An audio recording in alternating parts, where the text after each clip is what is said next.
জানো আমি ঘুরতে খুব ভালোবাসি, আমার বর আমাকে কোনো জায়গাতেই বাধা দেয় না যাওয়ার। সব সময় একটা কথাই বলে, যেখানেই যাবে ভালো মতো যাবে, এমন কোনো কাজ করো না যেন আমার মাথাটা নিচু না হয়ে যায় লোকের কাছে। সবসময় এই কথাটা আমি মাথায় রাখি। আর আমার মেন্টালিটির মতো মানুষ আমি পেয়েছি। আমরা 4 জনে গিয়েছিলাম ঘুরতে, আমরা 4 জনই ঘুরতে খুব ভালোবাসি। আর এই মন্দিরটা কিন্তু জাগ্রত ভামরি দেবীর মন্দির হলদিবাড়িতে রয়েছে। যারা জানো না একবার যাবে, খুবই সুন্দর জায়গা, পবিত্র একটা জায়গা। এখানে কিন্তু 51টা ঠাকুর স্থাপিত করা হয়েছে। আগে যখন আমি গিয়েছিলাম তখন ছিল না।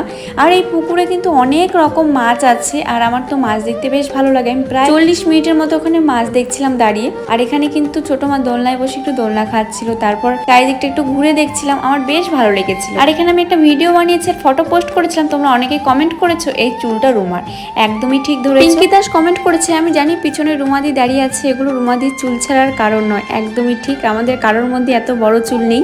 আর ভিডিওটা কেমন লেগেছে অবশ্যই কমেন্ট করে জানাবে। চলো আজকের মতো টাটা।